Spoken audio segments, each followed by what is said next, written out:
morning, Clayton Elementary third grade thinkers. Today is Thursday, April 2nd, and today we're going to be reading Chapter 3 of The Witches, How to Recognize a Witch. Now, yesterday you learned about some ways that witches have affected children, so today will be helpful in how to recognize those witches. Here we go. The next evening, after my grandmother had given me my bath, she took me once again into the living room for another story. "Tonight," the old woman said, "I'm going to tell you how to recognize a witch when you see one." "Can you always be sure, Grandmama?" I asked. "No, you can't," she said, "and that's the trouble, but you can make a pretty good guess." She was dropping cigar ash all over her lap, and I hoped she wasn't going to catch on fire before she told me how to recognize a witch. "In the first place," she said, "a real witch is certain to always be wearing gloves when you meet her." "Surely not always," I said. "What about in the summer when it's hot?" "Even in the summer," my grandmother said, "she has to. Do you know why?" "Why?" I asked. "Because she doesn't have fingernails. Instead of fingernails, she has thin, curvy claws like a cat, and she wears the gloves to hide them. Mind you, lots of very respectable women wear gloves, especially in the winter, so this doesn't help a whole lot." "Mama used to wear gloves," I said. "But not in the house," my grandmother said. "Witches wear gloves even in the house. They only take them off when they go to bed."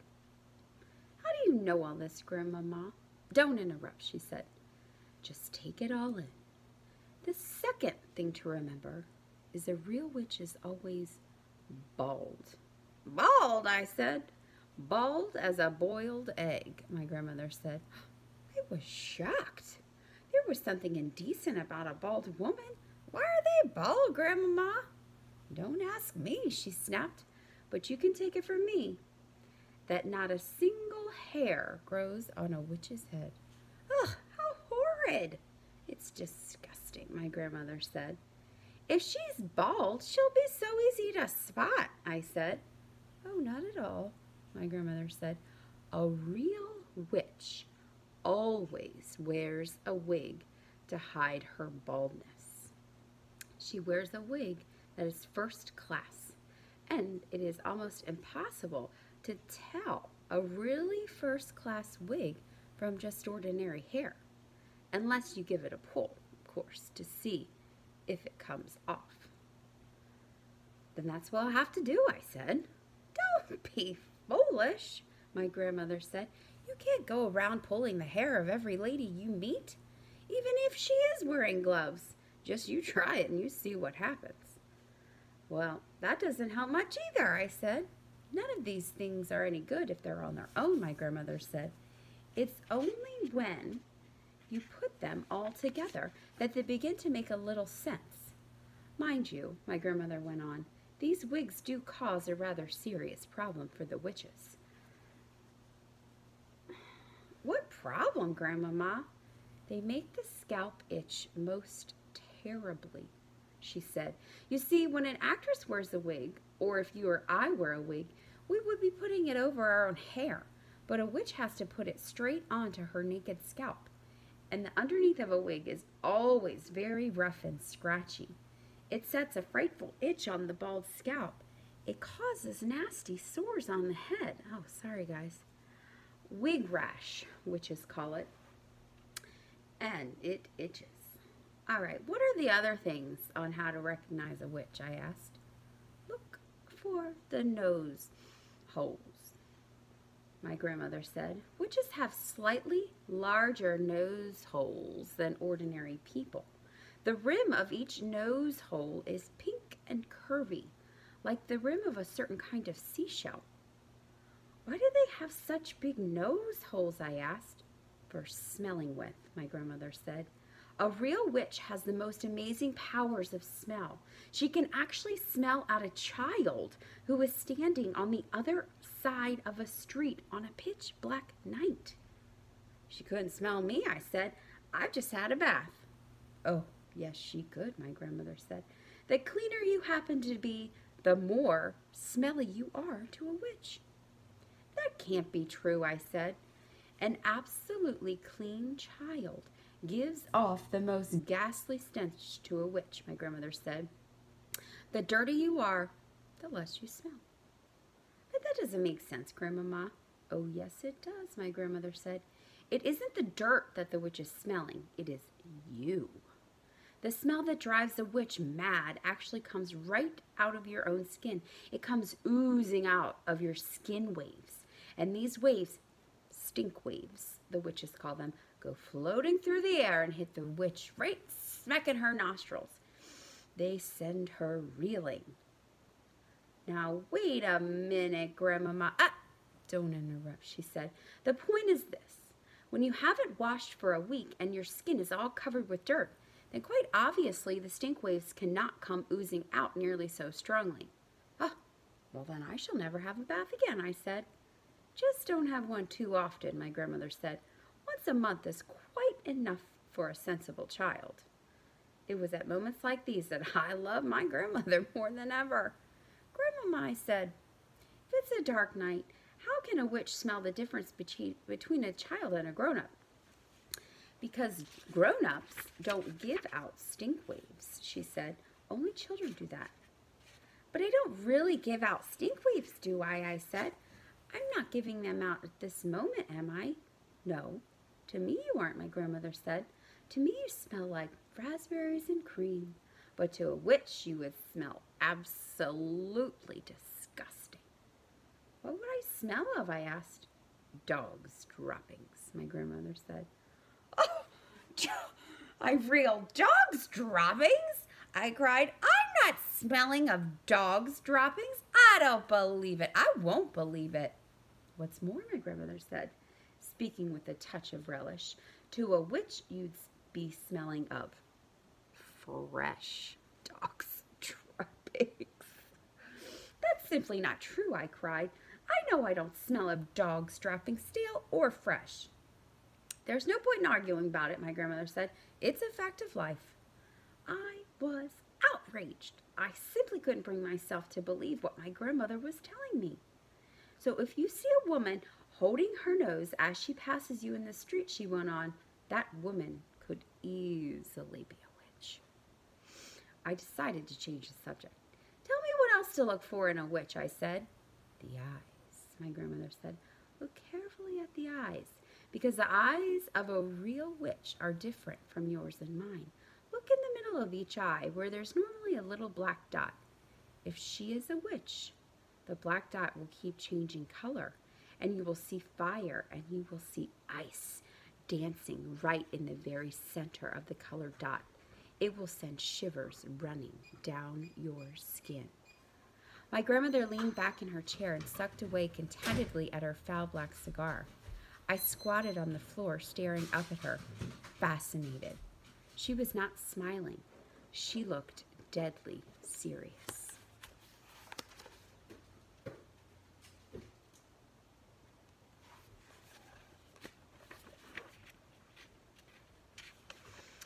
Are there other things, I asked.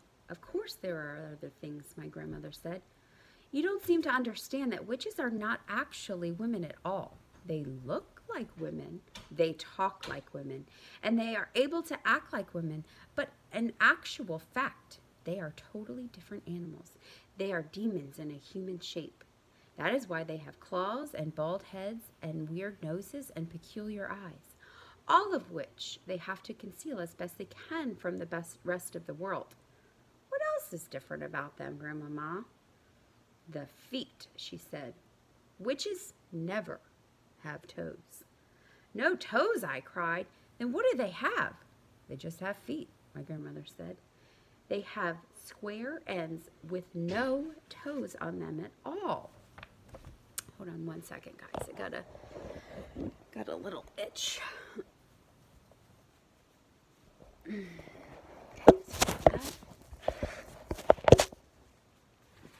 Back to our book.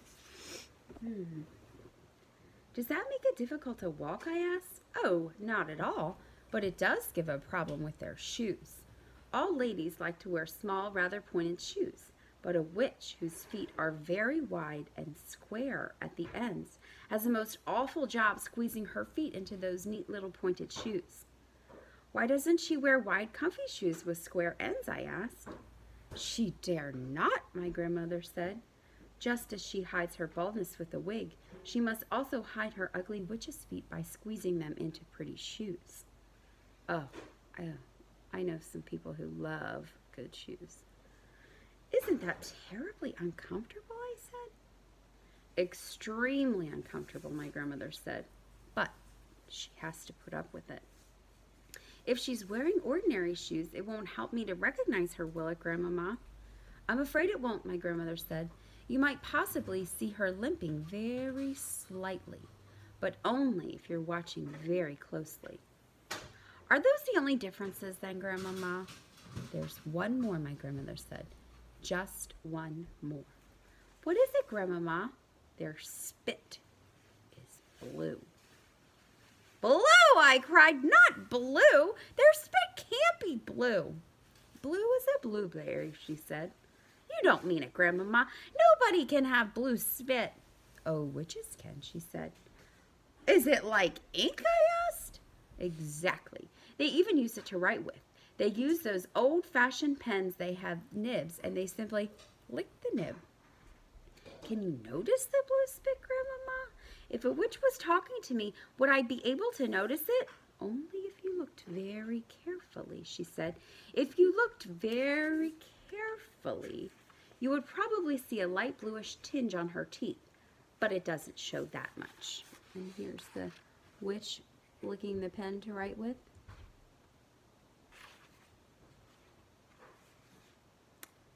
It would if she spat, I said. Oh, witches never spit, my grandmother said. They dare not. I couldn't believe my grandmother would be lying to me. She went to church every morning of the week, and she said grace before every meal, and somebody who did that would never tell lies. I was beginning to believe every word she spoke. So there you are, my grandmother said. That's about all I can tell you. None of it's very helpful. You can still never be absolutely sure whether a woman is a witch or not just by looking at her. But if she's wearing gloves, if she has large nose holes, if she has weird eyes, and if she has hair that might be a wig, and if she has a bluish tinge on her teeth, if she has all of that, all of these things, then you run like mad. Grandmama, I said, when you were a little girl, did you ever meet a witch? Once, my grandmother said, only once. What happened? I'm not telling you, she said.